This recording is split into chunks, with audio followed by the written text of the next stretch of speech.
Okay,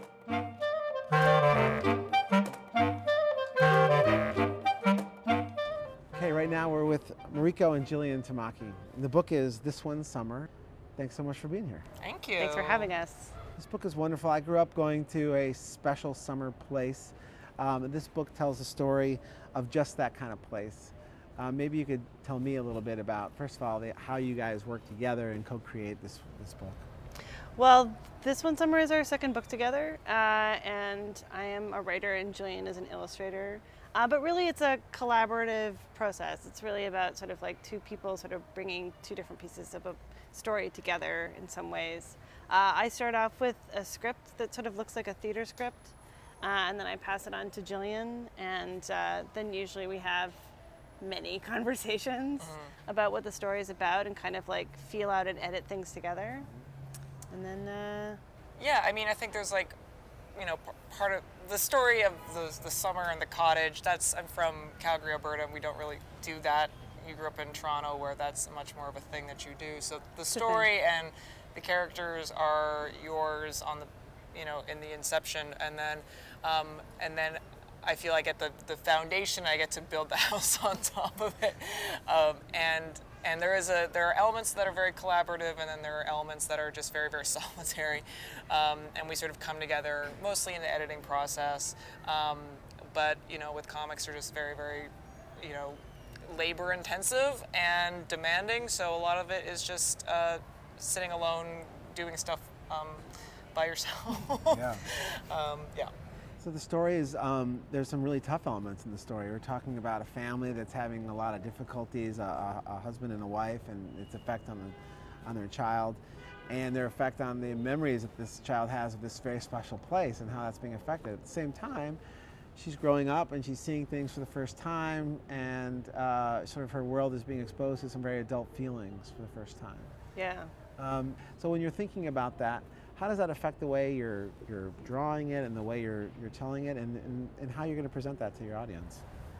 One thing in the book, maybe a theme in all of the books that we've done together, is the idea of communication and non-communication, and how hard communication can be, and the power of silence and stuff. Right. So I think that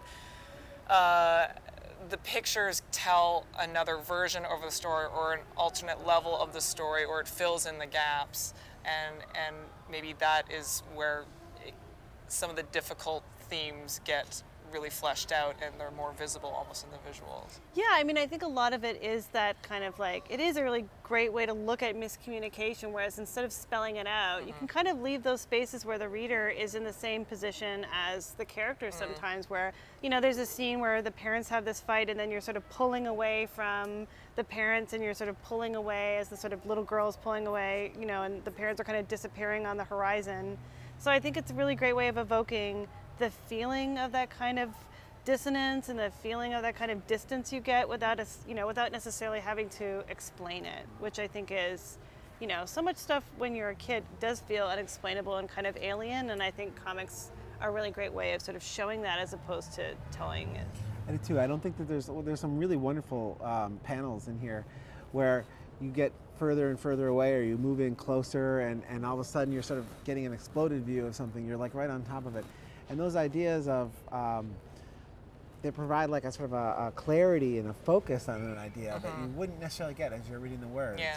And I don't know if that just kind of pops in your head naturally as you're thinking about it, or if you guys talk that through when you're storyboarding, but to think about, I want to linger on this idea for a little bit. Well, I think I'm very much guided to, when I'm composing these scenes, is to be guided by the emotion and the meaning behind them, and also just that, especially when you're that age, things feel very vivid and huge, but to the outside, really just a little kid, like walking around, like probably looking puzzled half the time, but inside there's an interior life in our exterior lives, and like the interiors can feel much more rich, and so it can be really fun to go inside and outside of like, here's what people see, but like here's how that feels. So. There's been a huge resurgence in graphic novels and comics in general over the years, and the storytelling style that comes along with that. Where did you guys, as you guys are really pushing forth as your second big book, but where did you turn for your inspiration as you were developing your own storytelling styles? in terms of storytelling, that seems like such a work in progress. Yeah. I've been completely influenced by working with Mariko, who is a real writer, quote unquote, who got trained to do it. So I think left to my own devices, I have done more sort of artistic, abstract comics, but it's been great to learn from somebody who has training in like a narrative. Well, and I think too, I think our biggest influence of this, the biggest influence of this comic was the first comic we did together. Right. And I think we really saw, it was As an like expansion. we sort of saw what was possible for us doing this together, because it's kind of an experiment, like a big experiment, but you're like, oh, this is how these two things work together. This is how our two sort of storytelling styles work. And I think this one, Summer, was kind of like, oh, we know that that's how it works now, so we can just kind of go and tell another story. And I sort of felt like the second time around, knowing what we could do last time was a huge influence on what I sort of Well, the went medium for. still feels so open. Oh, yeah. Like the medium feels like it is still being explored, and the form is being explored and expanding out, which is really exciting to be a part of, because it feels like we're all just making discoveries together as a community. Totally. It does seem like a really tight community. It seems like where you're, like, people are like really commending that. I mean, they may be severely jealous at the same time, but, Right. but they're commending you for like doing that. They love it, and then like, I wish I thought of it first. It is such a tight community, and sometimes we laugh that it's like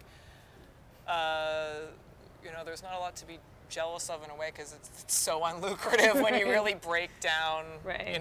like time you put in. time per money. It's like they're an incredibly labor intensive endeavor, but I think that comes from being sort of a niche fringe thing for a long time, but it's something that I would really love to see continue.